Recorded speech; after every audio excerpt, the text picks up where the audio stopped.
എന്താണ് romantic relationship mastery course? ആർക്കാണ് ഈ കോഴ്സ്? എന്തിനാണ് ഈ കോഴ്സ്? നമ്മൾ പലപ്പോഴും പറയാറുണ്ട്, ഈ അണ്ണാറക്കണ്ണനെ നമ്മൾ ഈ മരം കയറ്റം പഠിപ്പിക്കണ്ട, മീനിനെ നിങ്ങൾ നീന്താൻ പഠിപ്പിക്കണ്ട, രാജസ്ഥാൻ മരുഭൂമിയിലേക്ക് മണൽ കയറ്റി വിടല്ലേ, ഇങ്ങനെയൊക്കെ നമ്മൾ പറയാറുണ്ട്. അതായത് നമ്മൾ വിചാരിക്കുന്നത് സ്നേഹിക്കാൻ മനുഷ്യനെ ആരും പഠിപ്പിച്ച് തരേണ്ട ആവശ്യമില്ല. ഇൻബിൽറ്റായിട്ട് മനുഷ്യന് തന്നെ അറിയാം ആരെ സ്നേഹിക്കണം, എങ്ങനെ സ്നേഹിക്കണം, എപ്പോൾ സ്നേഹിക്കണം, എപ്പോൾ എല്ലാം അറിയാവുന്നവരാണ് മനുഷ്യർ. പിന്നെ എന്തേ ഇത്രയും ഡിവോഴ്സുകൾ? എന്തുകൊണ്ടാണ് ഈ കോർട്ടിലേക്ക് ഇത്രയും വലിയ ക്യൂ നിൽക്കുന്നത്? എന്തുകൊണ്ടാണ് ബ്രേക്കപ്പ് നടക്കുന്നത്? എന്തിനാണ് നിങ്ങളുടെ പാർട്ട്ണർ നിങ്ങളെ ഉപേക്ഷിച്ച് പോകുന്നത്? അപ്പോൾ പ്രണയിക്കാൻ അറിയാത്തതുകൊണ്ടാണോ അതോ പ്രണയിക്കാനുള്ള അറിവ് കൂടുതലായതുകൊണ്ടാണോ? രണ്ടുമല്ല. എങ്ങനെ പ്രണയിക്കണം, എപ്പോൾ പ്രണയിക്കണം, എന്തെല്ലാം ചെയ്യണം, എന്തെല്ലാം ചെയ്യാൻ പാടില്ല, പാർട്ട്ണറിനെ എങ്ങനെ മനസ്സിലാക്കണം, പാർട്ട്ണറിൻ്റെ സ്നേഹം നമ്മളെങ്ങനെ തിരിച്ചറിയണം, നമ്മുടെ സ്നേഹം പാർട്ട്ണർ എങ്ങനെ തിരിച്ചറിയണം, അതിന് പാർട്ട്ണറിൻ്റെ രീതികൾ നമ്മളെങ്ങനെ മനസ്സിലാക്കണം, കുറേ കാര്യങ്ങൾ ഇതിനകത്തുണ്ട്. ഇതൊന്നും സ്കൂളിൽ നിന്നോ കോളേജിൽ നിന്നോ നമുക്ക് കിട്ടില്ല. അത് കിട്ടണമെങ്കിൽ നമ്മൾ തനിയെ പഠിക്കുക തന്നെ വേണം. ഇപ്പോൾ പ്രണയിച്ചുകൊണ്ടിരിക്കുന്ന ആൾക്കാരാണെങ്കിലും ശരി, അതല്ല വിവാഹത്തിലേക്ക് കടക്കുന്ന ആൾക്കാരാണെങ്കിലും ശരി, ഇനിയിപ്പോൾ വിവാഹത്തിലേക്ക് കടന്ന് മുമ്പോട്ട് പോകുന്ന ആൾക്കാരാണെങ്കിലും ശരി, ഒരുപാട് ഉപകാരപ്പെടുന്ന ഒരുപാട് കാര്യങ്ങൾ നമ്മുടെ ഈ കോഴ്സിനകത്ത് നമ്മൾ ഡിസ്കസ് ചെയ്യുന്നുണ്ട്. ഈ കോഴ്സിനെ മൊത്തത്തിൽ നമ്മളൊരു 8 മൊഡ്യൂളാക്കിയിട്ടാണ് തിരിച്ചിരിക്കുന്നത്, അതായത് 8 അധ്യായങ്ങളായിട്ട്. അതിൽ ഒന്നാമത്തെ അധ്യായം എന്ന് പറയുന്നത് ഫൗണ്ടേഷൻ ഓഫ് ഹെൽത്തി റിലേഷൻഷിപ്പ്. ഈ ഒരു അധ്യായത്തിനകത്ത് നമ്മൾ പഠിക്കുന്നുണ്ട് എങ്ങനെ നമ്മൾ നമ്മുടെ ഒരു പാർട്ട്ണറെ തിരഞ്ഞെടുക്കണം, പാർട്ട്ണറിനോട് എങ്ങനെ നമ്മുടെ സ്നേഹം പ്രകടിപ്പിക്കണം, പാർട്ട്ണറുടെ മനസ്സ് നമുക്കെങ്ങനെ വായിക്കാം, വൺ സൈഡ് ലവിനെ നമുക്ക് എങ്ങനെ സക്സസ്ഫുൾ ആക്കാം, പ്രണയത്തിനകത്തുള്ള കുറേ തെറ്റിദ്ധാരണകൾ അതെങ്ങനെ നമുക്ക് മാറ്റിയെടുക്കാം. രണ്ടാമത്തെ മൊഡ്യൂൾ എന്ന് പറയുന്നത് കമ്മ്യൂണിക്കേഷൻ സ്കില്ലാണ്. കമ്മ്യൂണിക്കേഷൻ സ്കില്ല് എന്ന് പറയുമ്പോൾ അതിനകത്ത് എന്ത് പറയണം, എന്ത് പറയരുത്, എപ്പോൾ പറയണം, എങ്ങനെ പറയണം, ഏത് രീതിയിൽ പറയണം, ഏത് മൂഡിൽ പറയണം, ഏത് മോഡിൽ പറയണം, ഏത് മോഡുലേഷൻ വേണം, കുറേ കാര്യങ്ങൾ അതിനകത്തുണ്ട്.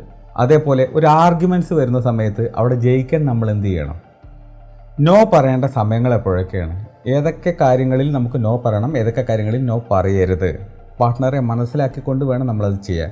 ഇത്തരം കാര്യങ്ങളെല്ലാം ഇത്രയുള്ള വെച്ചാൽ ഇത്രയല്ല, കുറേ കാര്യങ്ങളുണ്ട്. മെയിനായിട്ട് ഇത്രയും കാര്യങ്ങൾ നമ്മൾ രണ്ടാമത്തെ അധ്യായത്തിൽ കവർ ചെയ്യുന്നുണ്ട്. മൂന്നാമത്തെ ചാപ്റ്റർ അല്ലെങ്കിൽ മൂന്നാമത്തെ മൊഡ്യൂൾ എന്ന് പറയുന്നത് റിലേഷൻഷിപ്പ് ഡൈനാമിക്സ്.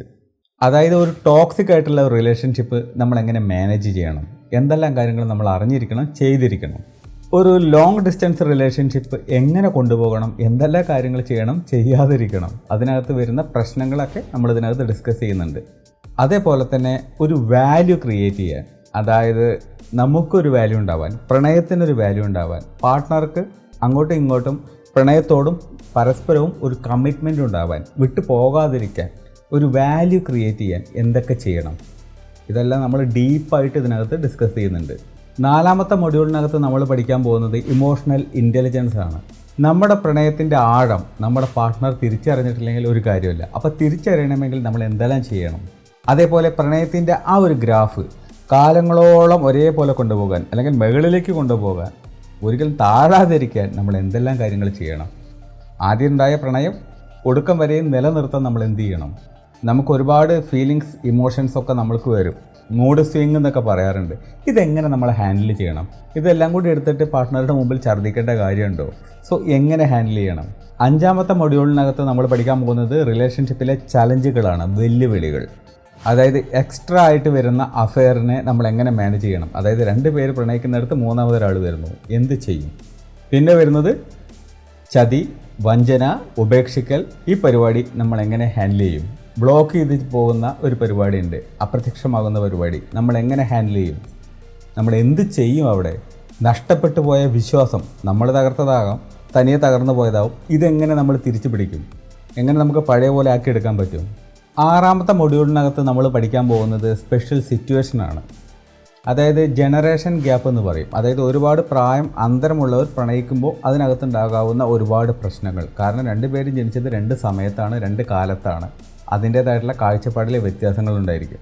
പിന്നെ പാർട്ട്ണറിൻ്റെ മുകളിലുള്ള ഓവർ അഡിക്ഷൻ, ലവ് കൊണ്ട് പ്രണയം കൊണ്ടുള്ള ഓവർ അഡിക്ഷൻ, ഇത് പാർട്ട്ണർക്കും പ്രണയബന്ധത്തിനും നിങ്ങൾക്കും പണി കിട്ടുന്ന കാര്യങ്ങളാണ്. എങ്ങനെ അത് കുറയ്ക്കാം, എങ്ങനെ അത് മെയിൻറ്റെയിൻ ചെയ്യാം, അല്ലെങ്കിൽ എങ്ങനെ അത് മാനേജ് ചെയ്യാം എന്നുള്ളത് നമ്മൾ പഠിക്കും. നിങ്ങളെ ഉപേക്ഷിച്ച് പോയിട്ടുള്ള നിങ്ങളുടെ എക്സ് ലവർ എങ്ങനെ തിരിച്ചു വരും, അല്ലെങ്കിൽ തിരിച്ചു വരാൻ നമ്മൾ എന്തൊക്കെ ചെയ്യണം, എന്തെല്ലാം ചെയ്യരുത്, കുറേ കാര്യങ്ങൾ നമ്മൾ ഡീപ്പായിട്ട് അതിനകത്ത് പഠിക്കുന്നുണ്ട്. അതേപോലെ തന്നെ കൺവിൻസിങ് യുവർ പേരൻസ്, നിങ്ങളുടെ പേരൻസിനെ കൊണ്ട് സമ്മതിപ്പിച്ചുകൊണ്ട് ആ ബന്ധം മുന്നോട്ട് കൊണ്ടുപോവുക, അല്ലെങ്കിൽ അത് വിവാഹത്തിലേക്ക് എത്തിക്കുക. എന്ത് ചെയ്യും, എന്തൊക്കെ ചെയ്യണം, എന്തൊക്കെ ചെയ്യാൻ പാടില്ല, ഇതെല്ലാം നമ്മൾ ഇതിനകത്ത് ഡിസ്കസ് ചെയ്യുന്നുണ്ട്. മൊഡ്യൂൾ 7 7ാമത്തെ അധ്യായത്തിൽ നമ്മൾ ഡീപ്പായിട്ട് ലവിനെ കുറിച്ചും ഇൻറ്റിമസിനെ കുറിച്ചിട്ടും വളരെ ആഴത്തിൽ പഠിക്കുന്നുണ്ട്. എന്താണ് നമ്മൾ പഠിക്കുന്നത്? എന്തുകൊണ്ടാണ് നമ്മുടെ പാർട്ട്ണർ നമ്മളെ ചീറ്റ് ചെയ്യുന്നത്, നമ്മളെ ചതിക്കുന്നത്, നമ്മളെ കബളിപ്പിക്കുന്നത്, പറ്റിക്കുന്നത്, നുണ പറയുന്നത്? എന്തുകൊണ്ട്? ആ എന്തുകൊണ്ടെന്നുള്ളതിൻ്റെ ആൻസർ കിട്ടിക്കഴിഞ്ഞിട്ടുണ്ടെങ്കിൽ അത് തടുക്കാൻ നിങ്ങളെ കൊണ്ട് പറ്റും. മനുഷ്യൻ അല്ലെങ്കിൽ മൃഗങ്ങൾ എല്ലാം ഒരു പാർട്ട്ണറിൽ ഒതുങ്ങി ജീവിക്കുന്നവരല്ല. 2 പാർട്ട്ണറിലേക്ക് പോകാനുള്ള ടെൻഡൻസി അവിടെ ഒരുപാടുണ്ട്. സോ അങ്ങനെ വരുമ്പോഴുള്ള ഗുണങ്ങളും ദോഷങ്ങളും എന്തൊക്കെയാണെന്നുള്ളത് നമ്മൾ ഡിസ്കസ് ചെയ്യുന്നുണ്ട്. അതുകൊണ്ടാണല്ലോ എക്സ്ട്രാ അഫെയറുകൾ ഉണ്ടാവുന്നത്. ആത്യന്തികമായിട്ട് പ്രണയം, സ്നേഹം എങ്ങനെ പ്രകടിപ്പിക്കണം, അതേപോലെ തന്നെ പ്രണയവും കാമവും രണ്ടും കൂടി എന്താ പറയുക, ചന്ദനത്തിരിയുടെ മണം എന്ന് പറയുന്ന പോലെ കൂടെ പോകുന്ന സാധനമാണ്. ഇതിനെ നമ്മളെങ്ങനെ ഹാൻഡിൽ ചെയ്യണം? ഇവിടെ പാളിപ്പോയി കഴിഞ്ഞിട്ടുണ്ടെങ്കിൽ ബന്ധം തന്നെ പാളിപ്പോകും. മൊഡ്യൂൾ 8 നമ്മൾ പഠിക്കാൻ പോകുന്നത് പ്രണയത്തിൻ്റെ ലക്ഷ്യങ്ങളാണ്. നിങ്ങൾ എന്തിനാണ് പ്രണയിക്കുന്നത്, അതിൻ്റെ പർപ്പസ് എന്താണ്? ഇവിടെ നമ്മൾ തർക്കങ്ങൾ പരിഹരിക്കാൻ പഠിക്കും, നന്നായിട്ട് പഠിക്കും. കാരണം മുന്നോട്ട് പോകണമെങ്കിൽ, നമ്മുടെ പ്രണയത്തിൻ്റെ ലക്ഷ്യം നടക്കണമെങ്കിൽ തർക്കങ്ങൾ പരിഹരിക്കാൻ നിങ്ങൾ പഠിച്ചിരിക്കണം. രണ്ടാമത്തെ കാര്യം എന്ന് പറയുന്നത്, നിങ്ങൾക്ക് വിലയുള്ള ഒരു പാർട്ട്ണറായി മാറാൻ, നിങ്ങളുടെ പ്രണയത്തിൽ, നിങ്ങളുടെ ബന്ധത്തിൽ, നിങ്ങളുടെ പാർട്ട്ണറുടെ മുമ്പിൽ നിങ്ങൾക്ക് വാല്യൂ ഉണ്ടാക്കാൻ നിങ്ങൾ എന്തെല്ലാം ചെയ്യണം, എന്തെല്ലാം കാര്യങ്ങൾ ചെയ്യാൻ പാടില്ല, കാര്യങ്ങൾ നമ്മൾ ഡിസ്കസ് ചെയ്യുന്നുണ്ട്. വളരെ ആഴത്തിൽ തന്നെ നമ്മളിതിനെക്കുറിച്ച് പഠിക്കുന്നുണ്ട്. ഏറ്റവും അവസാനമായിട്ട് നമ്മൾ പഠിക്കുന്നത് ദേഷ്യം എങ്ങനെ നമ്മൾ ഹാൻഡിൽ ചെയ്യണം. അത് ഏത് ബന്ധത്തിനകത്താണെങ്കിലും ദേഷ്യം നമ്മൾ ഹാൻഡിൽ ചെയ്യാൻ പഠിച്ചിട്ടില്ലെങ്കിൽ, അതിനെ കൈകാര്യം ചെയ്യാൻ നമ്മൾ പഠിച്ചിട്ടില്ലെങ്കിൽ ഏത് ബന്ധവും തകർന്നു പോകും. അങ്ങനെ സ്നേഹവും പ്രണയവും ബന്ധങ്ങളുമായിട്ടൊക്കെ ബന്ധപ്പെട്ടിട്ടുള്ള ഒരു ഡീപ്പായിട്ടുള്ള ഒരു ക്ലാസ്സാണ് നമ്മുടെ ഈ കോഴ്സ്. അപ്പോൾ ഇനി നമുക്ക് ക്ലാസ്സിൽ വെച്ച് കാണാം.